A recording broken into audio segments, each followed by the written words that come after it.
If I told you that you could close 15K worth of deals in 30 days, would you believe me?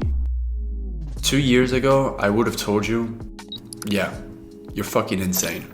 A sales call can't be that easy, and there's no way I'm signing a deal worth $1,000 every other day. I've got no experience, I'm nervous, and I can't get past objections. Now let me show you how I told myself to do this in just under 3 months. This is the strategy behind what I did to grow fast, and I'm going to put it into 5 simple steps for you. 3 months ago, I took the role as a remote sales closer for an agency that my brother started. Lost in life, confused on what to do next, and without a college degree, I knew I had one tool, and that was my ability to convince and talk to people. I grew quickly after a lot of failure, and I'm going to show you what I did to grow this fast. Perfecting your pitch. Act like an authority figure in your area of expertise and learn about what you're selling so that you can speak the same language as the client right in front of you.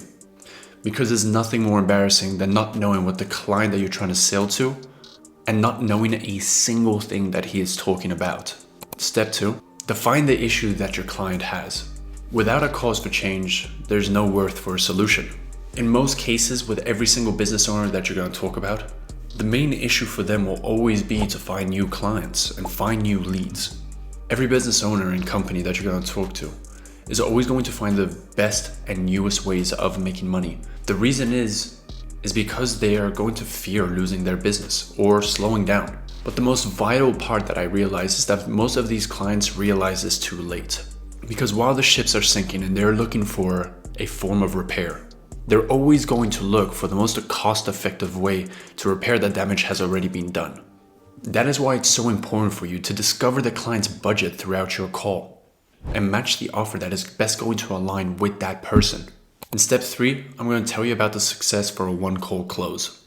Now for most of you, there's going to be this very unfamiliar term that I call BANT.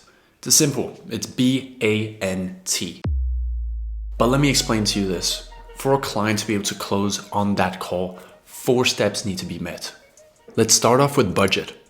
A client's budget is always going to be the most important thing that is going to be able to determine the call. If his budget does not align with your current offer, he's going to have to look elsewhere and find another company that best fits it for him. So that is why I always tell everyone to make sure that your budget aligns your clients, but never undervalue your company. But never undervalue your worth just to make a quick buck. Because most cheap clients are shit clients. Authority. Is the person that is in front of you responsible for being able to make a choice right now to move forward? And there's one question that I always ask very early on in the meeting to make sure that he is the right person. And it goes as follows. Are you the sole owner of the company? Or should there be someone else in this call who should listen to this conversation? If he is the only one who makes the decision, you're going to know that he won't have to speak to a partner, won't have to speak to a brother or his wife or someone else, because you know that he is the sole owner. He is the one that's going to be able to make the deal move forward. Now let's talk about the need. And that kind of turns down to how desperate is your client? Is his business slowing down? What does he need to do in order to get back to where he was? And most importantly, what's going to happen if he doesn't move forward with this right now? And the 4th one in BANT is the timing. For a lot of businesses, there's always going to be a high time and a low time. We call that being in season or out of season. And when is the best time for them to capitalize on those moments? And to be fair, this is a situation where you just have to convince the person who is in front of you. My main response to these kind of objections is as follows. Sir, with all due respect, jobs are to be found all throughout the year.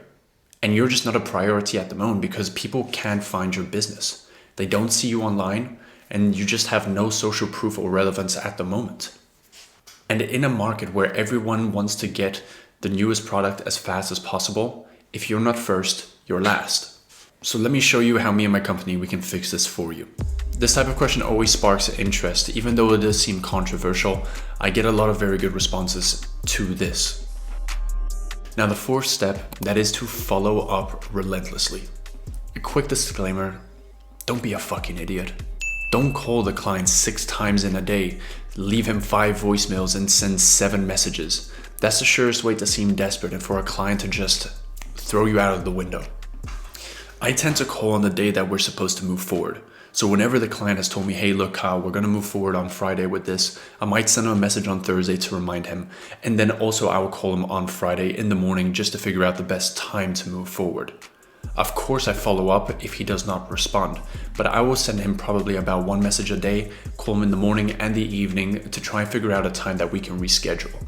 If you see that the client is ghosting you in general and that he's just not replying, send him things that is going to make it interesting for him to want to move forward. Send him some of the results that you've gotten for past clients. Show him what clients are saying about you. Send reminder emails. Anything that you can do to remind the client that we are still here and we are the best option for you is always going to be good.